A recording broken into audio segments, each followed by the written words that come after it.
Analisando o empate com o Nova Iguaçu em 0-0, Verratti foi embora, a nova camisa do Vasco da Gama, clássico com o Flamengo, quarta-feira, tudo isso e muito mais. Tudo sobre as últimas do mercado, bastidores, finanças. Quero contar também sobre as novidades envolvendo o Rayan, Vasco e Bournemouth.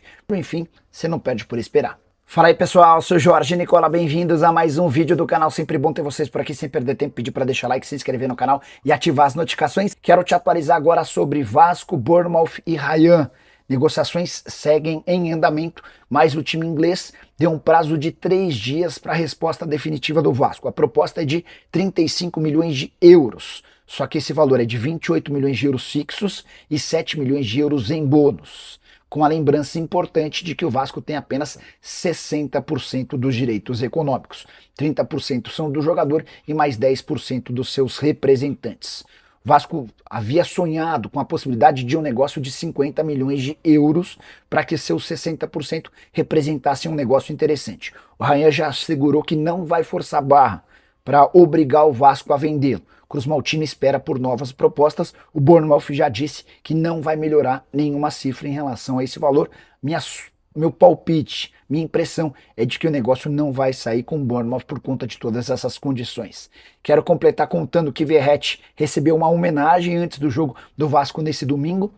O Vasco acabou empatando em casa em 0-0 com o Volta Redonda e antes da bola rolar, o Verratti esteve em campo e se emocionou, indo às lágrimas com a homenagem do Pedrinho e de torcedores do Vasco. A saideira sobre o Cruz Maltino, Brenner, cuja negociação está avançada, ainda não pode ser anunciado. O Brenner pediu um pouquinho a mais em relação aos vencimentos. O Vasco vai tentar solucionar esse problema para anunciar o jogador o mais rápido possível. Bom, Pirata Verratti está aqui, ó, bem do meu lado, recebeu essa linda homenagem do presidente Pedrinho, tá certo. O Vasco homenagear o Verratti, que vai seguir para o Cerro Porteño.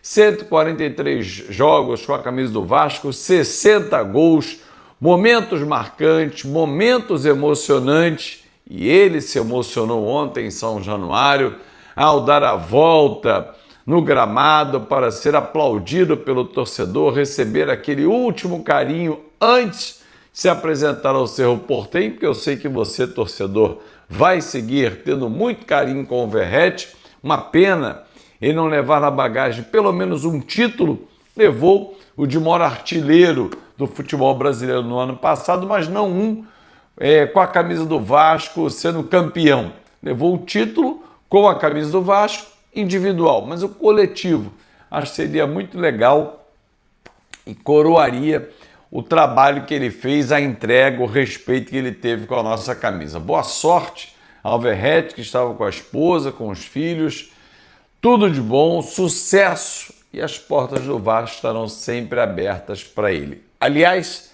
falando em negociação, ontem o Pedrosa trouxe a notícia e eu confirmei conversando com algumas pessoas em relação ao Bournemouth.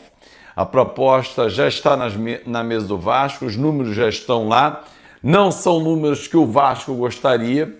O Vasco pensa um valor maior. O Diniz mais uma vez disse que se fosse o Rayan não deixaria o Vasco agora, ficaria até o final do ano.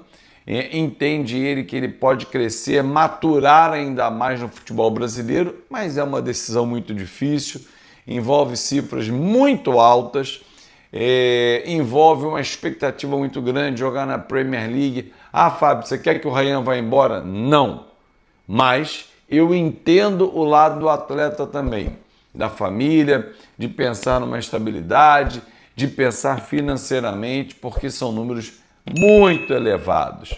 Mas enfim, vamos aguardar o que vem por aí. Estou mostrando para vocês aí também agora na tela a camisa do Vasco. Eu estou vestindo a camisa número 1, que estreou contra a equipe do Maricá, e ontem estreou a camisa 2, a branca. Na verdade, é como se a gente estivesse observando o contraditório, né? Onde a faixa é branca, na camisa branca 2, a faixa é preta. Onde tem o preto, dá 1, é o branco, dá 2. Um detalhe que tem aqui embaixo, branco, nessa que eu estou vestindo a preta, é preto na branca, e assim vai.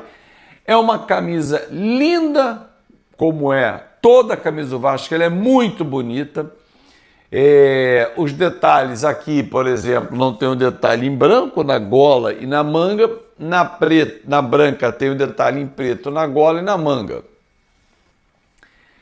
Não precisa ser uma camisa rebuscada para ser uma camisa sofisticada e elegante. E essas são características da camisa do Vasco da Gama, aliás, das camisas. Óbvio que o torcedor esperava algo fantástico logo na chegada, na largada. Mas, gente, vamos lembrar que a negociação foi longa e o tempo de produção muito curto. Para você ter uma ideia, torcedor, vou trazer uma informação para você. A camisa 2027 já começa a ser desenhada agora para ter a aprovação e ter pelo menos 9 a 12 meses para a confecção. Ou seja, o Vasco começar 2027 com uma nova camisa e provavelmente será a número 1 de novo. E aí em março ou abril ter a camisa número 2. Em agosto ter uma camisa número 3. Mas tem que começar agora. Não é manda para a fábrica amanhã e daqui a uma semana está tudo pronto. Não, tanto que há um desabastecimento. Não só numa primeira remessa, algumas lojas oficiais do Vasco não receberam, o que é uma vergonha. Há um problema grave, porque o torcedor acaba sendo atingido. Agora, a quantidade, óbvio que não seria grande, porque foi feito um contrato muito para cima da hora, porque era um contrato complexo e isso seria normal e esperado também. Bom, vamos falar sobre o jogo de ontem e depois, na sequência, eu falo sobre o clássico quarta-feira no Maracanã, 9h30 da noite.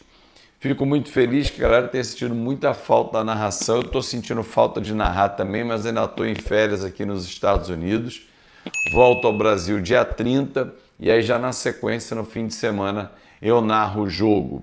Né? Então, um detalhe, a CBF transferiu a estreia do Vasco contra o Mirassol, não será mais dia 28 e sim dia 29. Então tem o jogo com o Flamengo quarta-feira, depois tem Boa Vista, Mirassol. Então esses próximos 3 jogos eu ainda não faço. Na sequência, salvo engano, é Madureira, eu já começo a temporada 2026 ao seu lado. Bom, mas o que eu vi ontem aqui, onde estou nos Estados Unidos, na casa do meu amigo e irmão, do Fernando Neto, da Aline, cara, eu vi assim que o time do Vasco reserva deixa muito a desejar. O próprio Diniz falou isso na coletiva. Ele esperava mais do time reserva pelo que vinha trabalhando. É início de temporada, não é que a cobrança tem que ser lá em cima, o sarrafo tem que estar lá no alto, mas são reservas que praticamente todos já estavam no elenco. A exceção do Rojas, que entrou no segundo tempo. O Saldívia, que fez uma atuação ok, normal, estava 2 meses parado. O menino que entrou, o João Vitor, e quem mais? O Maxime voltou, mas ele já estava no Vasco no início da temporada passada. Matheus França, de novo, péssima atuação. Cara, assim, eu esperava mais do time do Vasco. As peças têm que aproveitar a oportunidade. O Garré, de novo, não aproveitou a oportunidade. O JP entrou, aproveitou a oportunidade. O Maxime aproveitou a oportunidade, mesmo que pouco. Foi um jogo nota 3, 4 no primeiro tempo, 5, 6 no segundo tempo, por algumas oportunidades criadas, algumas chances e tal. Um jogo que no todo teve uma média de 4,5, 5. Muito ruim, muito ruim. Os reservas do Vasco precisam ser mais qualificados. Ou o Vasco tem que trocar algumas peças também da reserva. Nenhum problema. Está no mercado para isso, abrir espaço. O Tadieres não está levando o Esforça. O Vitória não está levando o David. É isso. Abrir espaço para trazer outras peças. Porque o nosso banco de reservas deixa muito a desejar. Em algumas posições não, mas em outras sim. Por exemplo, quem vai ser o centroavante reserva? Ryan jogando de falso 9. Não tá legal. Entra quem? O GB? GB tá pronto? Não. Se o Ryan não tá pronto, que dirá o GB? Verratti já foi embora. Tá aí uma função que a gente precisa de um reserva. Ah, se vier o Brenner, ok. É titular. Ou vai ser reserva, mas ok. Ainda não veio o Brenner. Tem que ter um acerto com ele também e com a Udinese para fechar essa operação. Por exemplo, na zaga, o Saldívia cobre os dois lados? Não sei. É um jogador que não precisa ser experimentado. Quem é que é o reserva do Coutinho? Rojas. Calma, chegou agora. Garré, mais uma vez, não perdeu, não perdeu a chance. Volante. Barros, Thiago Mendes, titulares. Hugo Moura, Tietê, JP, a gente está bem servido? Será? Não vejo. JP é um cara que tem que observar, um moleque e tal, mas não é imediato. Tietê e Hugo Moura a gente já conhece. O Puma deu conta do recado na vaga do Paulo Henrique? Ok. E na esquerda, Vitor Luiz e... Cara, que sujeito bacana, né? Reconheceu pro torcedor, ó, fui bem não, concordo com as vaias. Foi mal no jogo. Mas quem é o reserva do Piton? Leandrinho vazou. Matheus França. Quando é que o Matheus França vai jogar, gente? O Matheus França era para ser substituto do Coutinho. Pelo valor investido, pelo salário, pela expectativa. Vem aí o Flamengo. Os titulares vão voltar contra o Flamengo. Normal essa troca porque é o início de temporada. Mas na boa, o Vasco precisa olhar o ano. E o nosso banco vai ser igual ao do ano passado, que o Diniz olhava e voltava para o campo de jogo? Quem é o reserva do Léo Jardim? É o Fusato, que fez aquele jogo com o Atlético Mineiro e que nos deixou preocupadíssimos com a atuação dele? Então, assim, o banco, e eu já disse isso e repito, cuida de 50% do time durante um jogo, porque 5 peças podem entrar para tirar 5 titulares.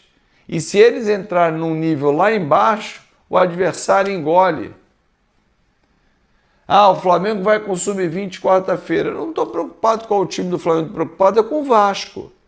É o início de temporada, tem que acertar, mas daqui a pouco já começa o Campeonato Brasileiro. Daqui a pouco tem a Sul-Americana, daqui a pouco tem a Copa do Brasil e as competições se encontram. Vai precisar de elenco. Quando as competições se encontrarem, o elenco vai ser necessário. Aí você vai olhar para o banco e vai voltar para o campo. Aí não dá para bater esse desespero de novo, né? Hoje nós vamos fazer o nosso Na Conta KTO mais cedo, hein?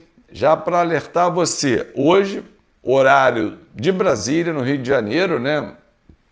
Todo o Brasil, que não tem fuso horário, 11 da manhã. Eu vou ter um compromisso aqui nos Estados Unidos, então vou ter que fazer aqui 9 da manhã e aí às 11 horas, tá? Fechado? Conto com a sua participação. Um grande abraço.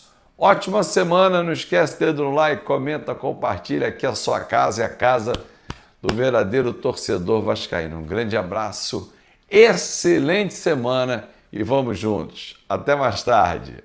Fala rapaziada, vocês viram isso aqui? Vasco encaminha a compra do atacante Marino Hinestrosa do Atlético Nacional. Os detalhes estão sendo finalizados, o pagamento será parcelado e com encargos de comissões do empresário. O negócio girará em torno de 6 milhões de dólares. Essa página publicou hoje e tem agitado a torcida cruzmaltina. Gostaria de saber a sua opinião, comente aqui embaixo. Você gostaria que o Vasco contratasse Marino Hinestrosa? Na minha opinião, é um baita jogador. Deixe nos comentários a sua opinião, fortalece com seu like, se inscreva no canal e ativa o sino das notificações. Só assim você não vai perder nenhum conteúdo do Cruz Maltino, Gigante da Colina. Um forte abraço, tamo junto e até o próximo vídeo. Valeu pessoal, fui!